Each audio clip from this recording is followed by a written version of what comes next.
A very warm welcome to this edition of KTN Live at 1. It's Sunday, the 28th of October, 2012. Hope you're well this afternoon. My name is Betty Kyalom. Now, 2 terror suspects were shot dead in Majengo area in Mombasa County.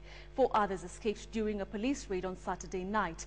Deputy Coast Police Boss John Gashomo said that during the confrontation, police recovered 3 live grenades, a pistol, 36 rounds of ammunition, and communication gadgets. Police reports further indicate that their whereabouts of the suspects were identified after security officials were led to the suspect's house in Mtwapa by a man they had earlier arrested along the Mombasa-Nairobi highway. Several suspects managed to escape from the house, although police say they have launched investigations to track them down.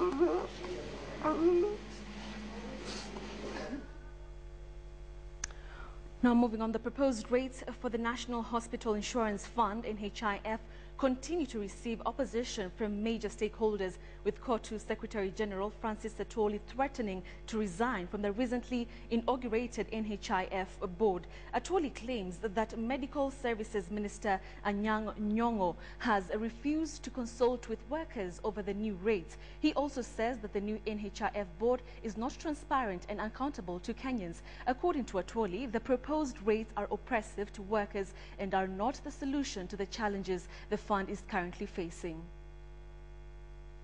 The Constitution is very expressly clear.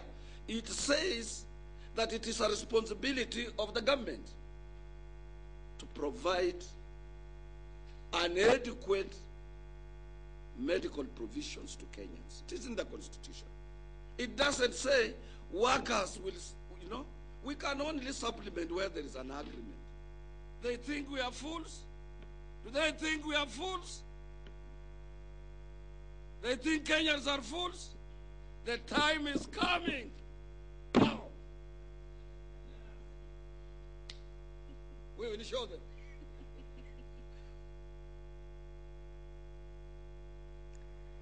Popular money transfer service M-Pesa has suffered a total shutdown. Bob Collymore, the CEO of the service provider Safaricom, says the M-Pesa service shutdown was occasioned by a power outage on a Vodafone server in Germany last night that damaged their server disks. A good number of the 15 million M-Pesa users countrywide are expected to be hit hard, given that it is the last weekend of the month when many M-Pesa users utilize the service to send and receive money and to pay a host of utility bills, including electricity and water. The Safaricom CEO has, however, promised that the service will be back in the course of the day.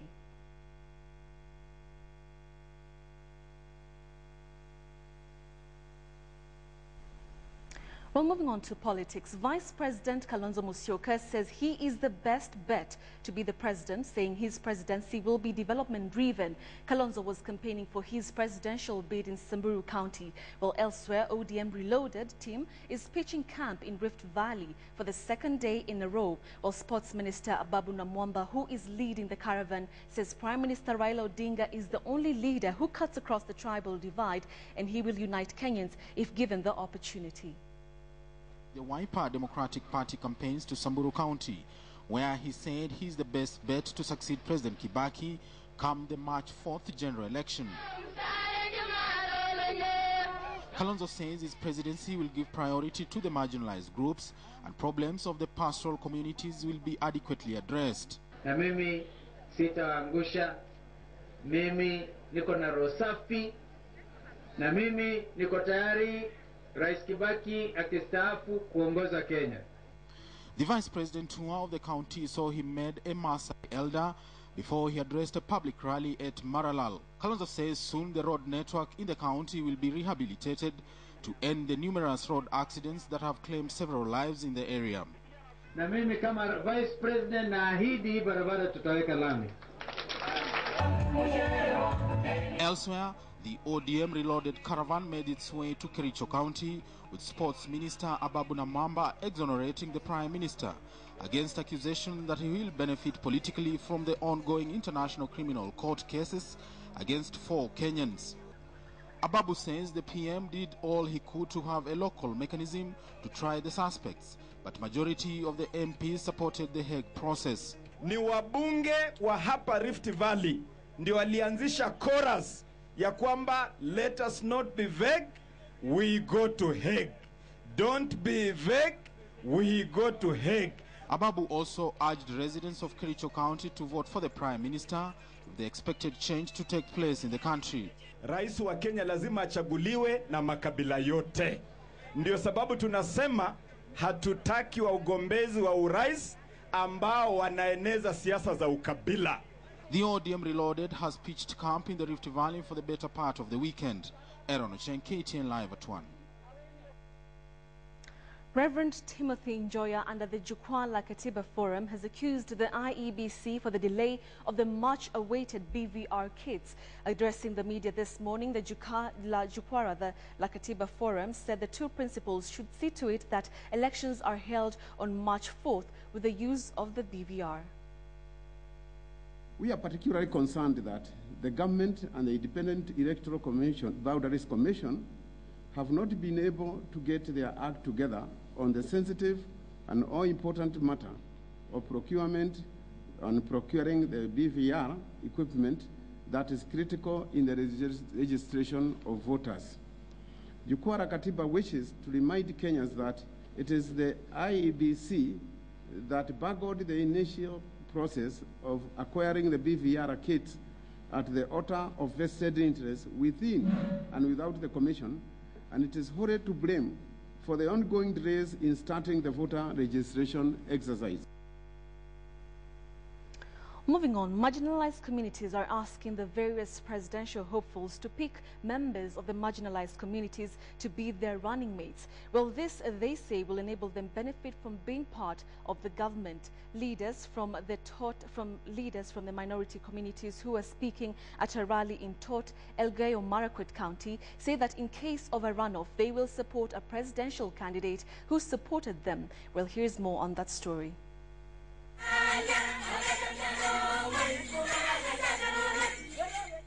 They have been known nationally for their colorful dance and rich culture, but they say this is contrary to their lack of representation in the government. They are putting their feet on the ground, saying this time around it should not be the usual script. They must be represented. Hata wanasema the majority will have their way, lakini pia sisi watu watusikie wale tuko wachache. They say democracy should be guided so that they cannot be sidelined. They urge minority communities to merge in the coming general elections. Nyakati hii tunaelekea ni za kuomba kura. Na hizi kabila ndogo ndogo ambaye hawajai gorogoro, leo hii na waomba tukutane pamoja ndio tujae gorogoro. Tutafutane. Umoja jamani ni nguvu. Umoja ni nini? Sababu tukiweka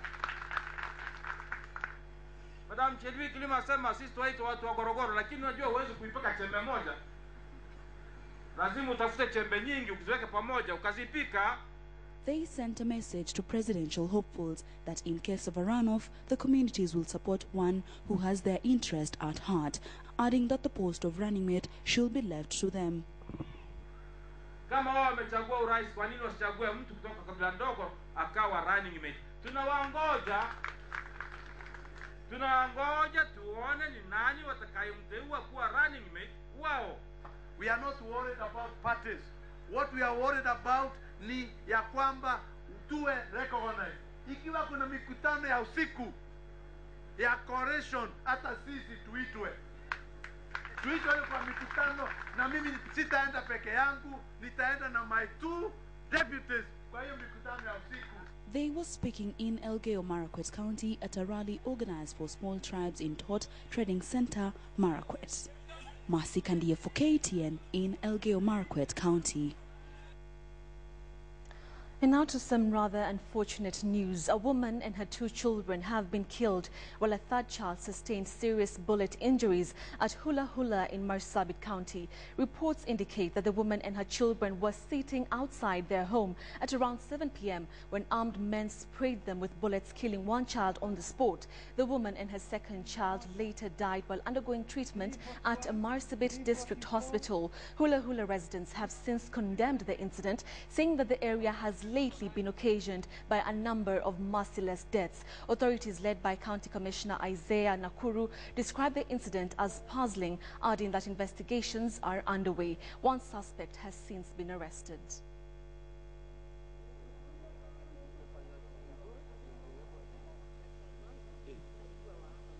Mtu akifikiri ako na kansa anaweza fikiri atakufa, lakini kukufa ni ajili ya Mungu na kuishi ni bahati.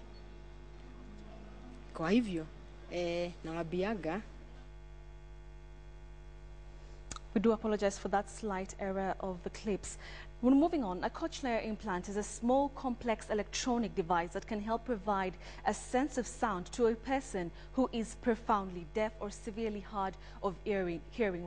And just as we promised you last week, today in our Healthy You segment, we'll show you how the device works. KTN's Malaki Villa witnessed the surgery being done at the Nairobi hospital, and she filed this report.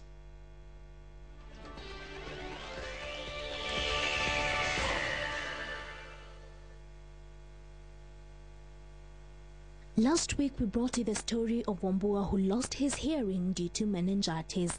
But today, Wambua's hearing is back to normal thanks to the cochlear implant surgery he went through early this year. The cochlear implant surgery is a technology that benefits both the young and the old. Today, we'll focus on the surgical process so we can get to understand how the implant works. Cochlear implantation is a method where we bypass the cells that perceive sound to stimulate the nerve directly. Those people whose hearing is so badly affected that hearing aids don't help them, cochlear implant can be a solution. We do it in a minimal invasive way, only with a very small incision behind the ear, and then we introduce the implant.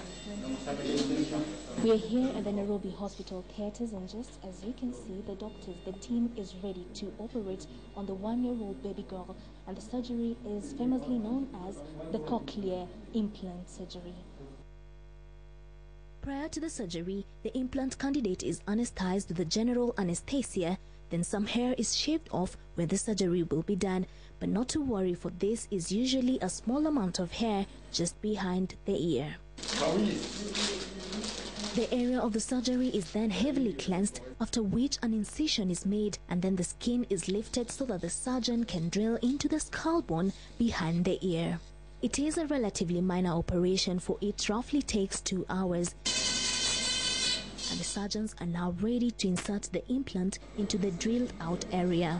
But before the device is implanted into one's ear, it is first tested using a special computer software to ensure that it is 100% reliable. And here, extra caution is needed when handling it. So now be careful. If you open it, this is now sterile. Thereafter, the receiver is placed into the drilled out area and an electrode array is inserted into the cochlea. It is at this point that more testing is done to ensure that the device is picking commands from the software, a key sign to giving the surgeons a green light that the procedure is over and successful. Finally, the surgical area is closed up with stitches and the head is bandaged. However, there is more after the surgery. About 4 weeks after the surgery, that's when we have what we call the switch on. So during the switch on, the external processor is usually put behind the patient's ear, and then the magnet is connected, yeah? And then what happens after that is that the patient feels some stimulation, and then they can perceive, and we set a level for them. And then she can start what we call rehabilitation. We sought to inquire how costly the procedure may be. The total cost of the procedure, the most expensive thing is the implant. The implant costs about 18,000 euros, which is would translate to about 1.8 million shillings. And the surgical procedure, the hospital, and rehabilitation for one whole year, because we don't want anybody to miss rehabilitation, would cost between 700 and 900,000. So that means that the total cost for the procedure is about 2.8 to 3 million. Medics say that different factors may contribute to hearing loss, and it is up to me and you to exercise extra caution. There are various causes of hearing loss, even as we grow. Even a child could be born very normal, then say they get infected in their infancy. Certain infections like meningitis can destroy the cells of hearing in the cochlea. Also, certain drugs can cause hearing loss.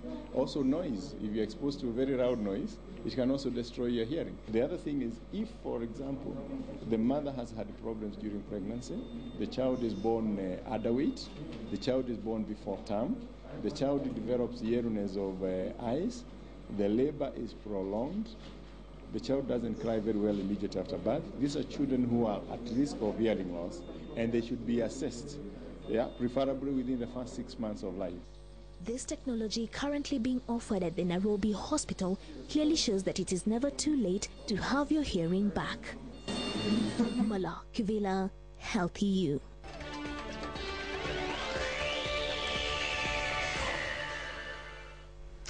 An insightful piece.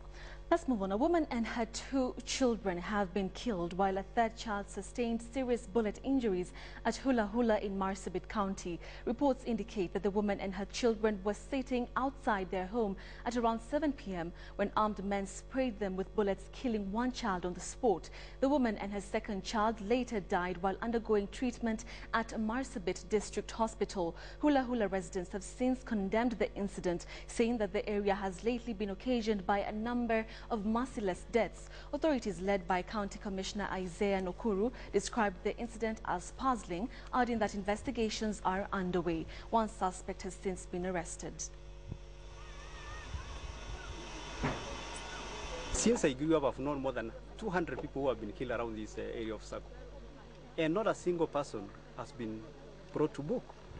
So the question is, if somebody comes and kills today and he goes scot-free, what prevents that person from coming again and killing other people? We treat it as a criminal act, and we do not want people to read much into it. We need to treat it as such, and the police are carrying out investigations. We have already gotten some leads. October being the Cancer Awareness Month, particularly breast cancer, people and especially women are encouraged to visit health centers for cancer screening as cases of the diseases are on the increase. At the Outspan Hospital in Nyeri County, many women turned up for